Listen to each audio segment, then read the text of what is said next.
Muy buenas noches, bienvenidos a Contexto Global de France 24. Yo soy Elena Lozano y todo lo que verá a continuación es noticia. Iniciamos. Por un estrecho margen, la Cámara de Representantes de Estados Unidos aprobó la ley fiscal de la administración Trump. Con 218 votos a favor y 214 en contra, el megaproyecto con el que se recortarán impuestos a las clases altas y se aumentará la deuda pública será firmado por Donald Trump en la Casa Blanca mañana.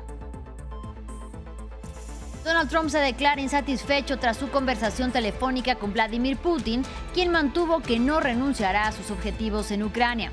El presidente estadounidense lamentó que no hubieran avances, pero insistió en que Washington ya ha entregado demasiadas armas a Ucrania. Desde Dinamarca, el presidente de Ucrania, Volodymyr Zelensky, pidió ante el Consejo de la Unión Europea apoyos defensivos para hacer frente a la ofensiva rusa. Además, dijo que espera reunirse con Donald Trump para poder hablar sobre la suspensión estadounidense del envío de cierto tipo de armamento.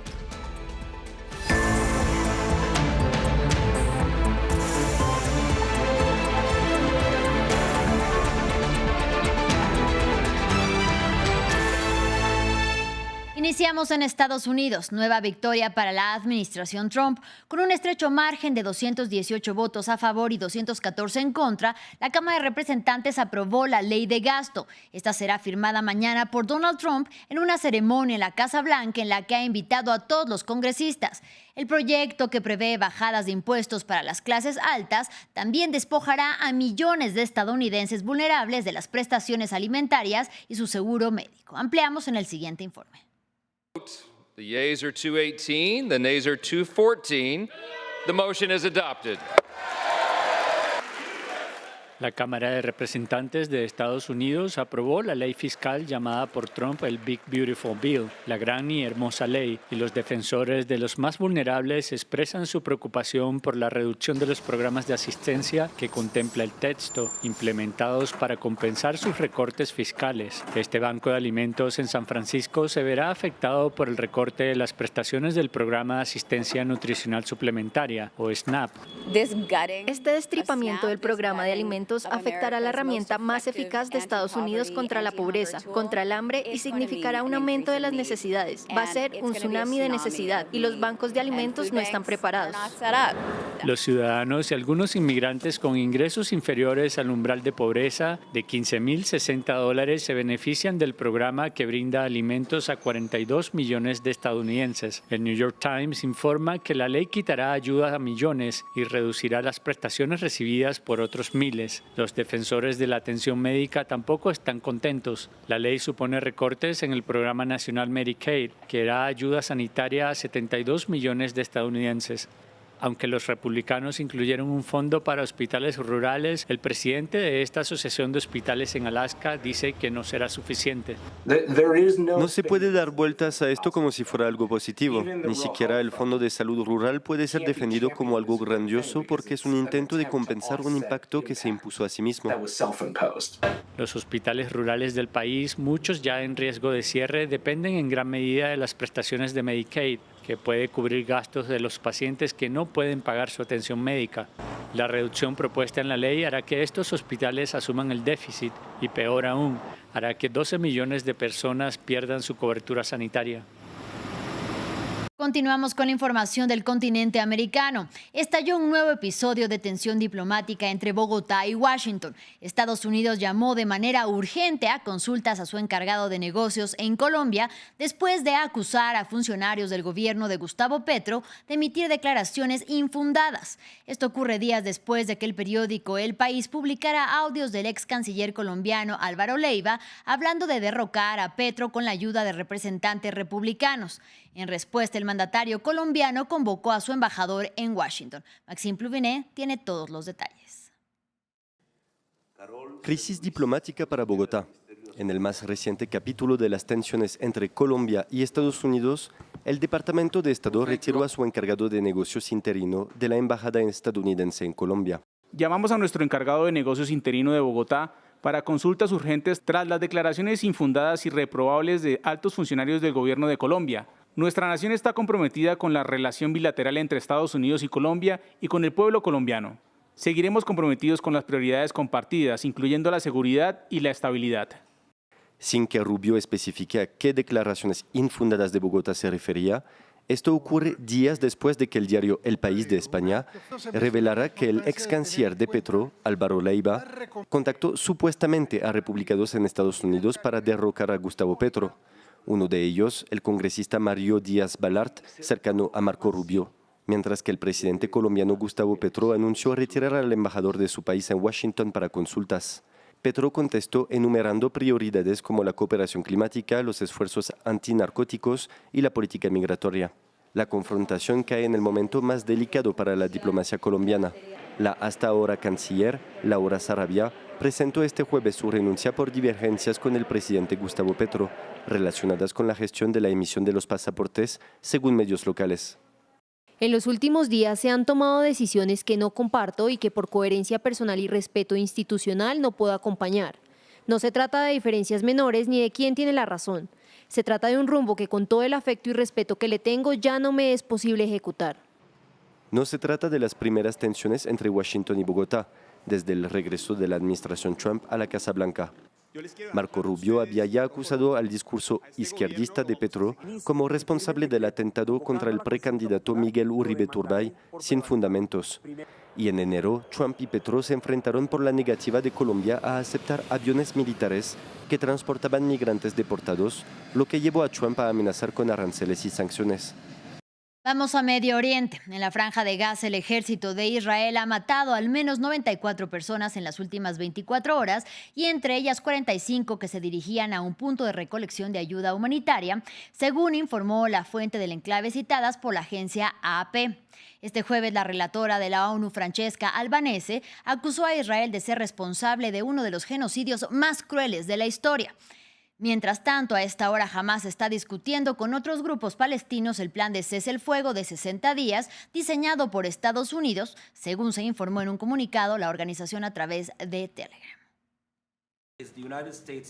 Días después de que el presidente estadounidense Donald Trump anunciara la aprobación de Israel para un acuerdo de alto el fuego en la Franja de Gaza, Hamás anunció que responderá muy pronto una vez que culmine su discusión sobre esta propuesta de tregua con otras facciones palestinas. Estas negociaciones están en curso, pero lo que puedo compartir con ustedes es que el primer ministro Netanyahu está trabajando para poner fin a la campaña en Gaza mediante la liberación de los rehenes y la derrota de la organización terrorista Hamás lo antes posible. El obstáculo, como siempre, está en Hamás, pero estamos trabajando por diversos medios para superarlo. El grupo militante palestino exige garantías de que la nueva propuesta estadounidense de alto el fuego pondrá fin realmente a la guerra. Sin embargo, el primer ministro israelí, Benjamin Netanyahu, no dio señales el miércoles de poner fin a la guerra en corto plazo. Te lo digo, no habrá jamás, no habrá Hamastán. No daremos marcha atrás, se acabó. Liberaremos a todos nuestros rehenes y eliminaremos a Hamás. No habrá más. Los mediadores egipcios y cataríes están trabajando para conseguir garantías estadounidenses e internacionales de que las conversaciones de paz para poner fin a la guerra por completo continuarán durante los 60 días de alto el fuego. Israel, sin embargo, solo quiere una tregua temporal. Dice que solo aceptará poner fin a la guerra si Hamás se rinde y se desarma, algo que el grupo se niega a hacer. La propuesta actual permitiría la liberación escalonada de 10 rehenes vivos y la devolución de 18 cadáveres de secuestrados. A cambio, se liberaría a varios palestinos encarcelados en prisiones israelíes. De los 50 rehenes que permanecen en Gaza, se cree que solo 20 están vivos. Según el New York Times, en virtud del acuerdo, Israel retiraría las tropas desplegadas en Gaza, pero no está claro hasta qué punto. El alto el fuego de principios de año solo supuso la retirada de las fuerzas de defensa de Israel de partes de Gaza, sin abandonar el enclave por completo. Otro cambio clave, se prohibirá a Hamás televisar la liberación de los secuestrados, a diferencia de lo ocurrido a principios de año, cuando los rehenes aparecieron dando las gracias a sus captores, ceremonias que provocaron indignación en Israel. En otro frente de guerra, no hubo avances de cara a una resolución diplomática de la guerra en Ucrania tras la llamada de este jueves entre Vladimir Putin y Donald Trump. Según informó el Kremlin, en la conversación que duró más de una hora, el presidente de Rusia dejó claro que no renunciará a sus objetivos en Ucrania, mientras el mandatario de Estados Unidos se declaró descontento por no lograr progresos en las negociaciones de paz, al tiempo que insistió en que su país ya ha dado demasiadas armas a Ucrania. Escuchemos. Nuestro presidente también afirmó que Rusia se esforzará para alcanzar los objetivos que se han fijado. Eliminar las causas profundas bien conocidas que llevaron a la situación actual, a la aguda confrontación actual, y Rusia no cederá en estos objetivos. Tuvimos una llamada bastante larga, hablamos de muchas cosas, incluyendo Irán. Y también, como saben, de la guerra con Ucrania. Y no estoy contento con eso, no estoy contento. ¿Se hizo algún avance? No hice ningún progreso con eso hoy. Y en el momento en que Dinamarca asume la presidencia rotatoria del Consejo de la Unión Europea, el presidente ucraniano Volodymyr Zelensky se reunió con los dirigentes europeos en Aarhus, Dinamarca. Y es que el anuncio del Pentágono de que detendrá ciertas entregas de armas esenciales a Kiev tiene preocupados a Zelensky y a los líderes del bloque comunitario por las consecuencias de esta decisión para la guerra entre Ucrania y Rusia. Ampliamos a continuación. Al asumir Dinamarca la presidencia rotatoria del Consejo de la Unión Europea, Volodymyr Zelensky se mostró muy dispuesto a participar. A su llegada anunció que Ucrania había firmado un acuerdo con la empresa estadounidense Swissbit para fabricar drones para su ejército. Pero también tuvo que enfrentarse a una mala noticia. Estados Unidos pausó el envío de ciertas armas, en particular munición para los sistemas antiaéreos de Ucrania. En un momento en el que se cuestiona la continuidad del apoyo de Estados Unidos a Europa, es aún más importante reforzar nuestra cooperación y coordinación en el marco de la Unión Europea y la OTAN, así como nuestras relaciones directas, tanto entre nosotros en Europa como con Estados Unidos. Un mensaje que ha sido bien recibido por Dinamarca, que reclama un aumento de la ayuda europea a Ucrania. Si Estados Unidos decide no proporcionar a Ucrania lo que necesita, sería un grave revés también para Europa y para la OTAN, porque como ya hemos dicho, la guerra en Ucrania no es solo sobre Ucrania, es una guerra sobre el futuro de Europa. La presidenta de la Comisión Europea hizo un llamamiento a los Estados miembros para que utilicen el dinero del programa SAFE, un mecanismo de préstamo de 150.000 millones de euros adoptado por la Unión Europea para financiar compras conjuntas de material militar. Los Estados miembros pueden coger este dinero y comprar equipo militar y dárselo a Ucrania, o pueden coger este dinero e invertirlo en la industria de defensa ucraniana, que es extremadamente eficiente. El presidente Zelensky nos ha dicho que esta industria de defensa tiene una capacidad que solo se utiliza en un 60%. Volodymyr Zelensky anunció su intención de conversar por teléfono con Donald Trump el viernes para hablar de la entrega de armas.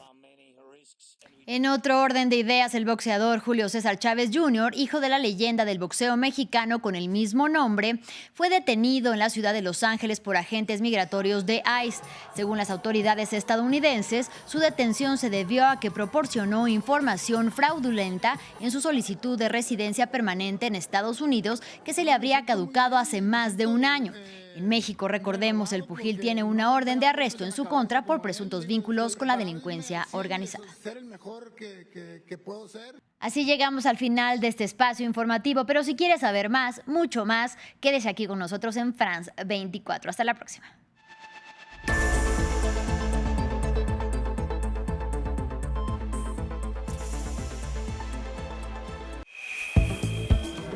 En un instante, deportes.